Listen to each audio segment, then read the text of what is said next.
Check this shit out. Keep it real with you. I love drugs. You're talking to a real addict, kid. Hard drugs. I mean, yeah, I want to sniff cocaine. If I ain't got to play ball, that mean I don't have no responsibility. Did you do drugs while you were playing? Nah. So this was summertime. I did though. Yeah, I ain't gonna front. Summertime. I had, so not during the season. No. You know, you get drug tested 4 times. You know what I mean? Man, they got these cats out here in advance, boy. Yeah. But I ain't gonna. If you get caught for sniffing cocaine, that spending's gonna be crazy. I had some great cocaine summers though. Now you see what them goddamn KARTRASHIANS will do to you. Before Lamar Odom met Howie KARTRASHIAN, he was one of the goddamn best NBA players in the goddamn game. He was on his way to the Hall of Fame. Then after he started dibbling with Howie, he started dabbling with that goddamn dope. And he lost himself forever. And the way he talk about that goddamn dope, you could tell he's still on that shit. How can you talk so positive about that coca leaf when it done destroyed your goddamn life and the world got to see it? The entire world watch you self-destruct. You got to be deaf, dumb, blind, and stupid to still talk about that goddamn dope unless you still use it. Think about what I'm saying. Carry on, Lamar. You just displayed self-control because you don't do it during the season, but you wait till after the season. So you got the control. You have the control. I do got the control, but your addictive mind, you always just you got to stay. It was a reason why. You're gonna try to the addict mind. You're gonna think of how you're gonna beat the system. Yeah, you feel what I'm saying? Yeah. And so that was my way of beating the system, just partying hard in the summertime. You think that had an effect on your my overall how good I could be? Yeah. Hell yeah, 100%. I should be where y'all at in the fame. No shit. You feel what I'm saying? Just no shit. Off of straight talent. I had people come to me before I made it to the NBA. Listen, bro. And I was like 13 years old. Like, yo, you a Hall of Famer. Dog. No doubt in my eyes, you a Hall of Famer. Lamar Odom won 2 NBA championships with Kobe Bryant, and he was the 2011 Sixth Man of the Year. He also won a gold medal in 2010 and a bronze Olympic medal in 2004. Lamar Odom was definitely like that, and he could have been arguably in the conversation as one of the greatest of all time. But good talent will always take you places that bad character can't keep you, because his talent could not overrule his addiction. Them damn KARTRASHIANS, they high-functioning dope addicts, but Lamar couldn't hang, and that's exactly why we all watched him fall off. Carry on. Like those championship runs, bro, with the Lakers. I mean, my man. Some of those, like, bro, I saw you in Utah series when you putting up double-doubles and shooting 50% from 100%. The three. Like, you was crazy. I mean, let's keep it real with you. You see what y'all doing with the podcast. My man, I shot a reality show in season. I was there. That mean I was playing in the games and still, my 6 Man of the Year award, I was shooting a reality show. That's crazy. Like, so I know I had the grit and the makeup to do it, especially if you put me on the spot. I'm gonna get it done. But I'm thinking about overall, like greatness and legacy. Yeah, I heard that. By abusing drugs.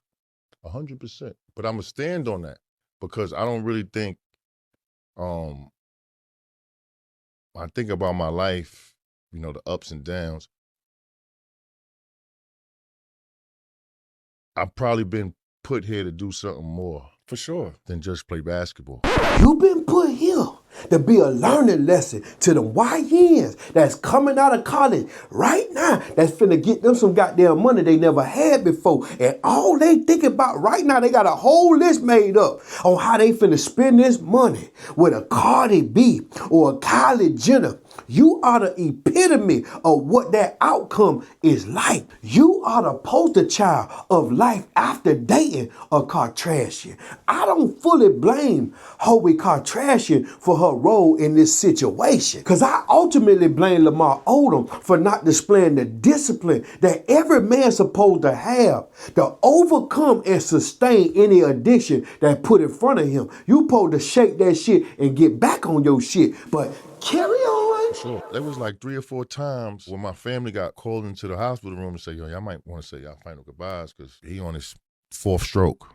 That's tough. And I say them, like, proudly, like medically I have every reason not to be here. Right. 12 strokes, 6 heart attacks. I mean, I know y'all probably know person that had a stroke, mouth was twitched, crippled. Yes. You feel me? And I could talk to y'all right now. Yes, fact. When I woke up, my guy, I couldn't talk. That's scary. And you know, when you had your body hole shut down, I couldn't even, my dude, I'm in Cedars-Sinai. You know, they got to change my pamper every 4th hour. Tell the people how long you been sober from cocaine. Maybe some years now, like 2 years. But I still smoke pot. That's a drug. You've cut the cocaine out. Yeah. Been off that 2 years. Yeah. It's a work in progress. I mean, and you know, I don't really like alcohol. I never really did. So that's never really been my problem. But you know, like we was talking in there, that shit is a drug, man. Ah, man. You know what? I look forward to really, you know, serving this purpose and giving people these services. You know, I mean, shit, I've been to an NA or AA meeting for 14 days straight. You know, I'm just learning about the process, learning through other people's stories. Mm-hmm. It's humbling, bro. Yeah. You feel what I'm saying? Like, I'm a real recognized face in LA. If it wasn't for the court, it was off reality TV. Having the humility to go in there alone is a great learning curve for me. I can't wait till the day I have my own rehab and I can hit him with I'm not also a client, I'm the owner. You will, though. Because shit is real out here in the street. You know what? He don't even sound like he done matured or healed from his situation. He sound like he just mad he done ran out of goddamn money to fund this situation. And if his pitching kick back in, he turn it back up. Cause Lamar Odom legitimately should be in the goddamn Hall of Fame. He showed so many flashes of greatness, but he just couldn't play great for a long period of time. He never could sustain. And we now know why. Now I hope y'all could see what the wrong woman and the wrong habit could do to your life. Cause them damn KARTRASHIANS destroyed all the black successful men in the world and turned their father, a Olympic gold medalist, into a whole woman out here. And now you look at them, they don't even date black men no more. Comment your thoughts on this situation. Do you feel like Lamar Odom, after he revealed this situation, he done healed from his situation? Or do he seem like that was the best time of his life? In fact, he seemed like he had more better time doing the dope than playing on the goddamn basketball court. What you think about that? Comment below. Make sure you hit that subscribe button. Make sure you hit that like button. And make sure you share this video, baby. This is Nino Brown Sports. I just signed divorce papers.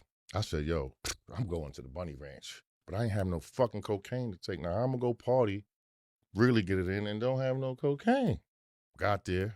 So, yo, gave him the black card. 75,000 I put down. So, yo, let's keep this a secret. You know what I'm saying? Because 75,000. So, yo, let's keep this a secret. Sat down, had a drink.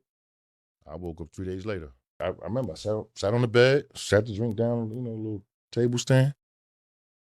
I woke up 3 days later, man. One drink is all you remember. All I remember. We didn't talk for 10 years because after his overdose, Lamar couldn't walk or talk, and he had a significant amount of seizures and strokes and needed to be rehabilitated. And I helped him through that journey. And then when he was at a decent place, he started using again. And from that moment was when I was paying for a house for him to be in. I was taking care of him. And I said, I can never see you again. I love Lamar with all my heart. Even today, I love, love, love him. When he started using again after such a horrific accident, I couldn't understand how someone would go and do that again. And I get it's a disease, but it felt like you punched me in my stomach. And I put so much of my life on hold to take care of this person, just for them to be like, oh, it's fine. Like, I'm not sure how he felt about himself. It made me feel that he had no respect for his own life and for anything that I did for him as well.